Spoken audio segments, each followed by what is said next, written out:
Entonces vinieron y se sentaron con nosotros y fue un momento muy, muy fuerte porque la esperanza de encontrarlo con vida se fueron. Ya no había esperanza. ¿Cuál es el sueño americano? No hay sueño americano. No hay sueño americano.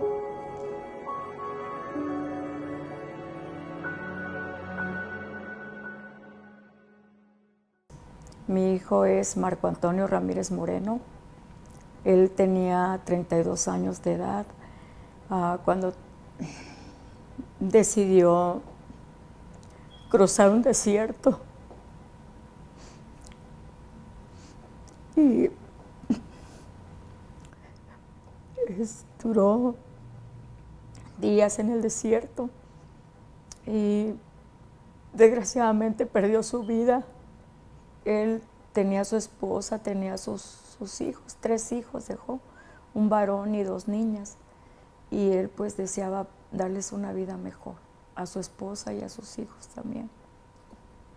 Ves a tus hijos, tienes tus hijos, pero piensas que por ser mayor, por ser los padres, pues tenemos que morir primero, ¿no? No esperas que tus hijos mueran primero. Entonces fue muy doloroso la noticia. Él era pura risa. Él nunca lo ibas a ver enojado. Él pura risa, vacilando, jugando. Se portaba como niño.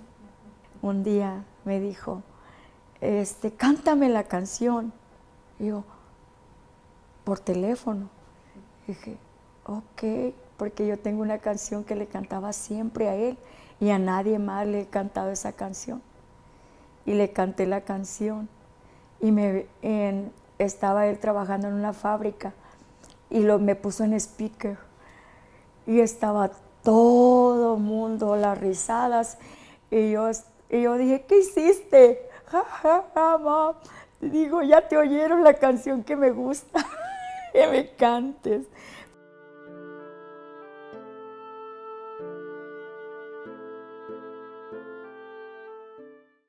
You know, I don't think I ever thought it was American dream.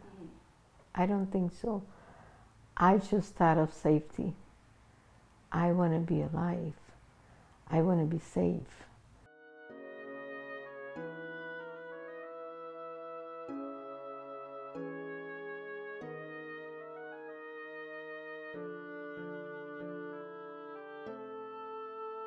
I want to work and provide for my mother, as I did since I was 8 years old. So, no, I never thought about an American dream. I don't think it exists anymore.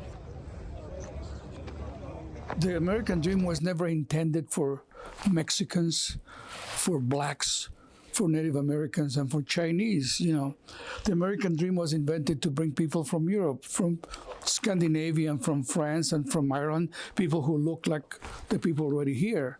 So most of us come here under the false pretense that we are welcome here.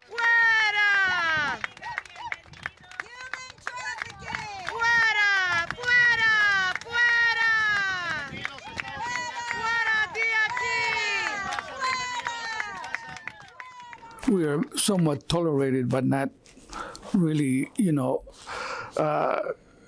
people that they were hoping to get.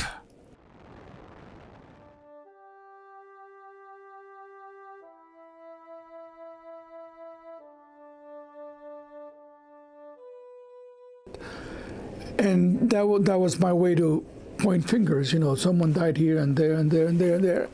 And that shouldn't be happening because, you know, we need to come up with a better policy of immigration that is moral and it's practical and it prevents people from dying out in the desert, you know.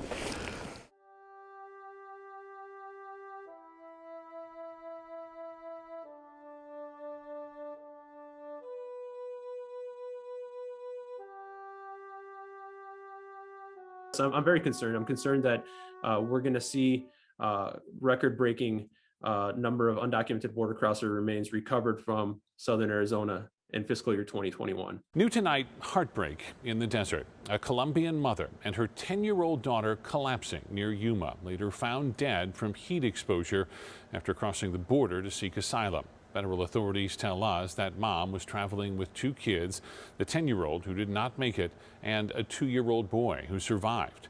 ABC 15's Liliana Soto spoke with the husband and has the heartbreaking moment when mom called 911 for help. And we want to warn you, this phone call is devastating and may be disturbing to some viewers. Por favor, ayúdeme. ¿Cuántas personas están ahí con usted? 2 niños. No, por favor, ayúdeme que me voy a desmayar. Mami, tengo hambre. Ya, mi amor. Mami. Sí, señor. Ok. Revisa el WhatsApp, ya le envié un mensaje. Ok, le acabo de enviar un mensaje para que acepte compartir las coordenadas. El calor de lo que viene siendo Arizona es muy fuerte, sube hasta 130 grados. Ya les dicen, vas a caminar por 2-3 horas o un día, no vas a pasar por montañas o por desierto. Les bajan la luna y las estrellas, ¿no? En lo que cobran más es supuestamente que van a pasar en carro, los van a pasar en avión, les van a sacar un pasaporte, un permiso. Y es lo mismo, los cruzan por el desierto. ¿Me entiende? O sea, no hay algo que los asegure que sí van a llegar a su lugar donde están los restos de nuestro hermano. En el nombre del Padre, del Hijo y de tu Santo Espíritu. Amén. Amén. Al coyote no le conviene que nosotros encontremos un cuerpo porque vamos a saber más o menos la ruta de ellos. Entonces, entre más dejan cuerpos, más ellos se van metiendo al desierto y es más peligroso. Antes, hacía años que no subían a los cerros porque nada más hacían lo de abajo del cerro. Hoy lo que están haciendo es subir al migrante en los cerros sin mirar las consecuencias de que salen 16 personas y a veces llegan 2 o 4 personas nomás.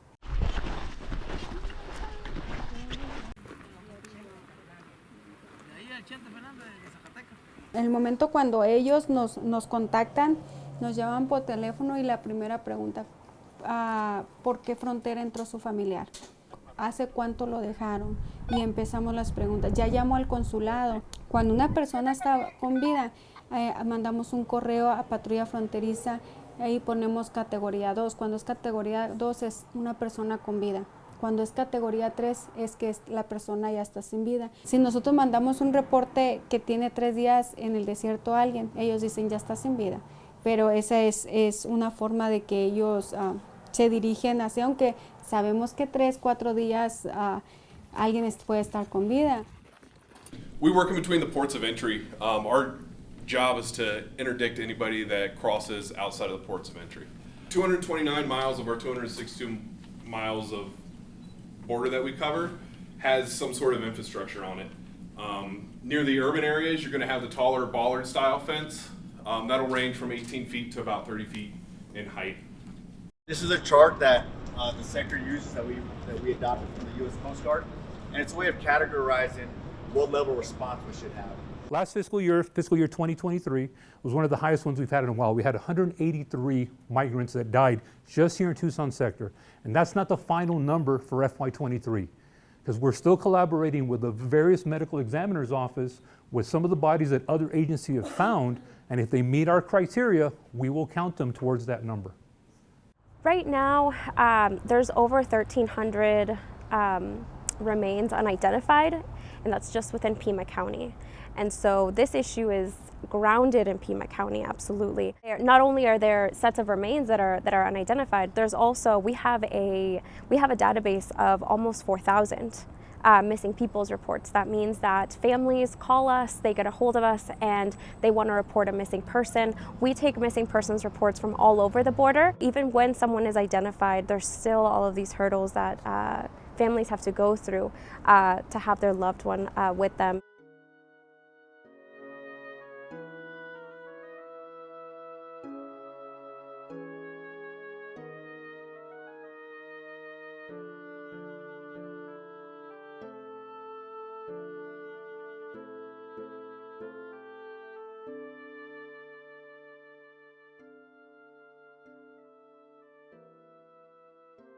me hablaron y me dijeron de Colibrí, me dijeron, reúnete con tu familia, vamos a estar ahí con ustedes, pero queremos que no estés sola, que estés con la familia.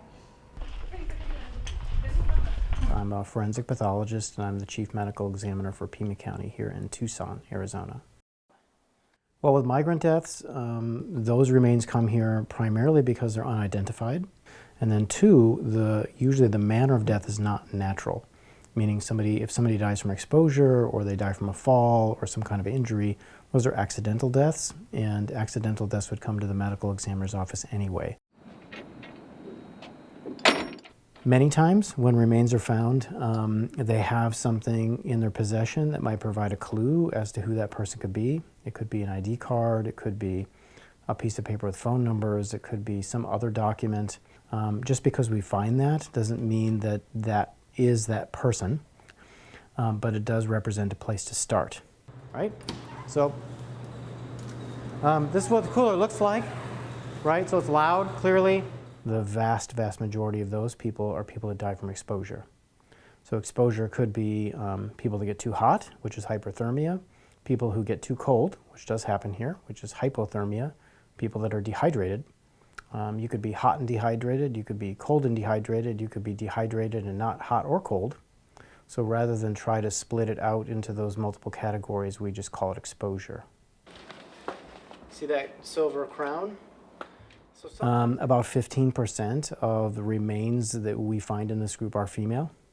So that happens, but it's not every day. Again, the vast majority of the remains are males in their 20s and 30s for almost 4,000 remains that we've examined for 20-some years. Even if they get bad news, meaning they learn that the person that they've been looking for is deceased, it still provides closure for them rather than not knowing. And really that is the culmination for this for a lot of people when we do identify them. Porque fueron 5 años de mucho dolor, sufrimiento, que ningún ser humano tiene que sufrir en esta vida, porque tus hijos no tienen que morir de esa forma, no tienen que morir así.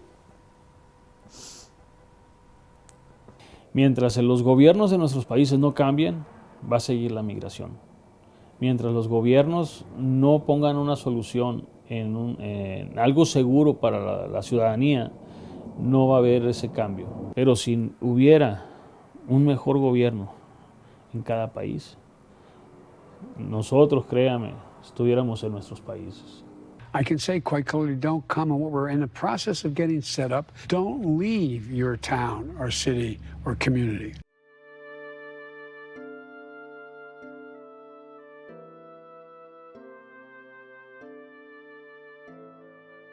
Les diría, no se vengan de una u otra forma a tratar de sobrevivir. Sé que a lo mejor dirán, es fácil para ti decirlo, para ustedes es fácil, pero si vieran lo que es en el desierto, nos entenderían por qué les decimos quédense en casa.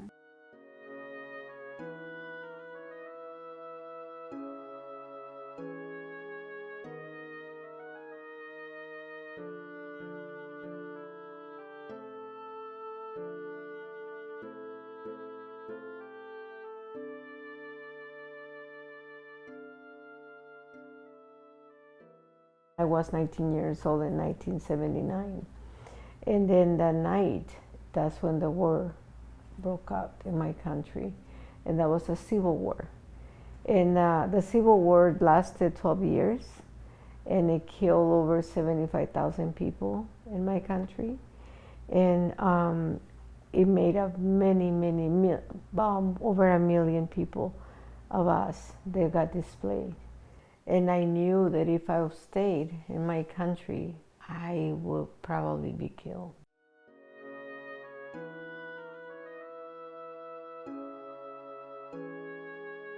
You're going to have the jobs that nobody wants. You're not going to be paid well. But we have to do that because our sons and daughters and, are going to be the next lawyers and teachers and nurses and doctors and politicians who are going to influence the policy of migration one day. Y si, en caso de que se vengan, ellos no vienen, a ellos no les enseñan qué son los peligros del desierto. Entonces por eso dice, sé que no vas a dejar de venirte, pero de perdida mira qué son los peligros del desierto. Mira cómo tienes que venir con los zapatos cuando entran con tenis, y ahí cuando entran con tenis, haz de cuenta que la mayoría ya se quedó. When people are listening to or hearing numbers come in, is that not only is that constantly fluctuating, but that doesn't reflect the realities. Those are only the remains that have been recovered. Imagine all of those who have not been recovered and whose likely will never be recovered. And not only that, the new generation, the daughters and the granddaughters, one day they want to ask themselves, want to learn more about the history, and they want to come here and find out where the parents died, where the grandparents crossed. And hopefully there will be a marker indicating that this is where so-and-so died, and that was the beginning of your life in the U.S.